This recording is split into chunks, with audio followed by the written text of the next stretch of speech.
Good morning, everyone. We were studying Principles of Management by Henry Fayol. I have completed 2 points of it. Now we comes to third point, that is Principles of Discipline. According to Fayol, discipline is the most essential thing in organization. Employees must obey and respect the rules that govern the organization. Direct discipline helps to achieve the goals in organization. Good discipline is the result of effective leadership. There must be a clear understanding between the management and workers regarding the organization's rules. Basic discipline should be observed at all levels of management. Okay. In simple words, according to Fayol, discipline is most essential thing in organization. इसका मतलब है कि Fayol का ये मानना था कि जो डिसिप्लिन होता है वो एक ऑर्गेनाइजेशन का सबसे इसेंशियल, सबसे इम्पॉर्टेंट, कोई भी एक इम्पॉर्टेंट चीज़ होती है. ठीक है. Okay. Employees must obey and respect the rules that are govern the organization. यहाँ पर बता रही हूँ मैं.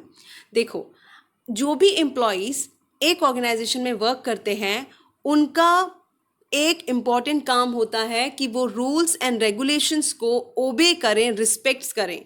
जो भी रूल्स एंड रेगुलेशंस बने हैं एक ऑर्गेनाइजेशन को गवर्न करने के लिए, चलाने के लिए, ठीक है, वो एम्प्लॉयज़ को फॉलो करना बहुत ही इम्पॉर्टेंट है. Now here discipline helps to achieve the goals in organization. और जो ये डिसिप्लिन होता है वो हेल्प करता है गोल्स अचीव करने में एक ऑर्गेनाइजेशन की.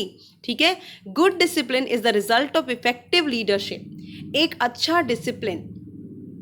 अच्छा डिसिप्लिन रिजल्ट होता है. किसका रिजल्ट होता है? एक अच्छे लीडरशिप का.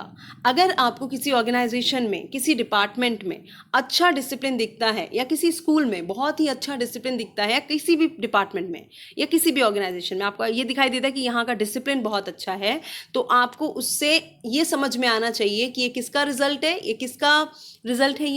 ये रिजल्ट है एक अच्छे लीडरशिप का. मतलब कि वहाँ पर जो लीड कर रहा है, जो उस मैनेजमेंट, उस डिपार्टमेंट के वर्कर्स या एम्प्लॉयज़ को लीड कर रहा है, वो एक गुड लीडर है, उसकी लीडरशिप बहुत ही अच्छी है. Okay. There must be a clear understanding between the management and workers regarding the organizational rules. एक मैनेजमेंट में क्लियर होने चाहिए. क्या चीज़ क्लियर होनी चाहिए? एक अंडरस्टैंडिंग बनी हुई होनी चाहिए मैनेजमेंट और एम्प्लॉयज़ के बीच में. किसके रिगार्डिंग? रूल्स के रिगार्डिंग. जो भी रूल्स एंड रेगुलेशंस एक ऑर्गेनाइजेशन में बने हैं उनके रिगार्डिंग कोई भी कंफ्यूजन एम्प्लॉयज़ और मैनेजमेंट के बीच में नहीं होनी चाहिए. सभी को क्लियर कट पता होना चाहिए कि वहाँ के क्या रूल्स एंड रेगुलेशंस हैं, किस तरीके से डिसिप्लिन फॉलो करना है, ये सभी को मालूम होना चाहिए. Basic discipline should be observe at all level of management.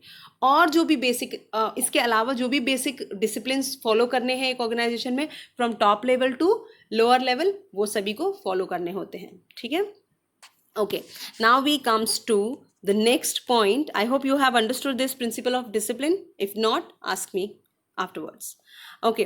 Now the next we comes to fourth point, that is principle of unity of command. Okay. What it says: each member of organization should receive orders from only one superior. This principle helps the managing conflicts and solving disputes among people in organization. It also helps in avoiding confusion. If an employee receives command from more than one authority, he will get confused and will not be able to take decisions about orders should be followed. This is wrong approach. For this organizational hierarchy should be well defined. Each employee should know his immediate superior and should receive orders from him only. Okay. In simple words, I will teach you. Each member of organization should receive orders from only one superior. Principal of unity of command का मतलब ही होता है कि एक superior से orders मिलना. ठीक है. इसका मतलब है order should be received from single owner. Okay. Orders by single superior. Okay. Orders by single superior. अभी बताती हूँ। ईच मेंबर ऑफ ऑर्गेनाइजेशन, जितने भी मेंबर्स हैं, ठीक है, उन सभी को ऑर्डर्स कहाँ से मिलने चाहिए? एक सिंगल सुपीरियर से, ठीक है। This principle helps in managing conflicts and solving disputes among the people in organization. ये जो प्रिंसिपल है ये हेल्प करता है प्रॉब्लम्स को सॉल्व करने के लिए, कंफ्यूजन्स को कम करने के लिए। आप इसे कह सकते हो कि this principle of unity of command tries to avoid confusion. ये जो प्रिंसिपल होता है ये हेल्प करता है कंफ्यूजन्स को दूर करने के लिए, क्योंकि इसमें ऐसा होता है कि एक सिंगल सुपीरियर होता है, उससे आपको ऑर्डर्स मिलते हैं, आप उसको फॉलो करते हो।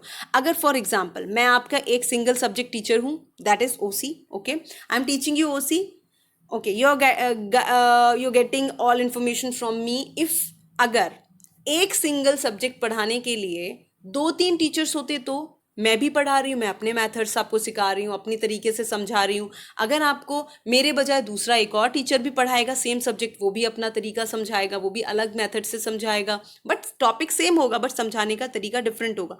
आपको वो अलग होमवर्क देगा, मैं आपको अलग होमवर्क दूंगी, तो अभी इससे क्या क्रिएट होगा? कंफ्यूजन क्रिएट होगा स्टूडेंट्स के माइंड में, ठीक है। अभी जो बच्चे हैं वो फॉलो नहीं कर पाएंगे कि मुझे किसका ऑर्डर फॉलो करना चाहिए या नहीं करना चाहिए। आपको मेरा ऑर्डर फॉलो करना चाहिए या दूसरे टीचर का ऑर्डर फॉलो करना चाहिए। लेकिन आपको, क्योंकि हम आपके सुपीरियर्स हैं, आपको ऑर्डर तो फॉलो करना ही है।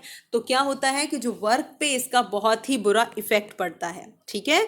जो भी आपका एम है, आपको अच्छे से समझना है, अंडरस्टैंड करना है, इस पे बहुत बड़ा इफेक्ट पड़ता है। इसीलिए यहाँ अब आपको इस principal of unity of command का मतलब समझ में आया होगा कि एक सिंगल ओनर ही आपको ऑर्डर दे, उसको ही आपको समझना है। तो अभी हम ऑर्गेनाइजेशन के बेसिस पे समझेंगे कि एक ऑर्गेनाइजेशन में एक सिंगल सुपीरियर, वो किसी भी डिपार्टमेंट में हो, मे बी वो टॉप लेवल में हो, मिडिल लेवल में हो, या लोअर लेवल डिपार्टमेंट में हो, लोअर लेवल ऑर्गेनाइजेशन में हो, तो क्या होगा कि वहाँ पर सिंगल जो सुपीरियर होगा वही अपने सबॉर्डिनेट्स को ऑर्डर दे सकता है, और उन सबॉर्डिनेट्स को उनको ही फॉलो करना है, ठीक है। If an employee receives commands from more than one authority, अगर देखिए जैसे कि इन्होंने यहाँ बताया है कि इफ एन एम्प्लॉय, अगर एक एम्प्लॉय एक सुपीरियर के अलावा बहुत सारे सुपीरियर से ऑर्डर्स रिसीव करता है तो उसको बहुत कंफ्यूजन हो जाती है, जो मैंने आपको बता दिया है, ठीक है। और उसको डिसीजंस लेने में बहुत ही प्रॉब्लम क्रिएट होती हैं, ठीक है। तो ये जो एक्चुअली ये जो मेथड था, getting orders from different many superiors, ये पहले का अप्रोच था। इससे क्या होता था, मैनेजमेंट में बहुत सारे कन्फ्लिक्ट्स पैदा हो जाते थे, बहुत से प्रॉब्लम्स पैदा हो जाते थे, जिससे कि जो वर्कर्स और एम्प्लॉयज़ ठीक से वर्क नहीं कर पाते थे। इसीलिए इसे कहा गया है कि it is a wrong approach, वो एक रॉन्ग अप्रोच थी, ठीक है। अभी इसको दूर करने के लिए कौन सा प्रिंसिपल बना है? Principal of unity of command. इससे क्या होता है कि जो एम्प्लॉयज़ हैं उनके माइंड से सारे के सारे कन्फ्यूजन, कन्फ्लिक्ट्स जितने भी हैं वो हट जाते हैं, क्योंकि they got order from single superior, ठीक है। For this organizational hierarchy should be well defined, each employee should know his immediate superior and should receive orders from him only, ठीक है। तो इसका मतलब है कि जो एम्प्लॉयज़ हैं वो सिर्फ अपने सिंगल एक ही एम्प्लॉयर से ऑर्डर्स रिसीव करें, ठीक है। आपको अदर वर्ड्स में बताती हूँ, in any organization every employee should receive order from one superior boss only, ठीक है। एक ऑर्गेनाइजेशन में एक एम्प्लॉयज़ अपने सिंगल ओनर से ही या सुपीरियर से ही या बॉस से ही ऑर्डर्स रिसीव करें। This principle is applicable from top level to bottom level, ठीक है, ये आपको मैंने बता दिया।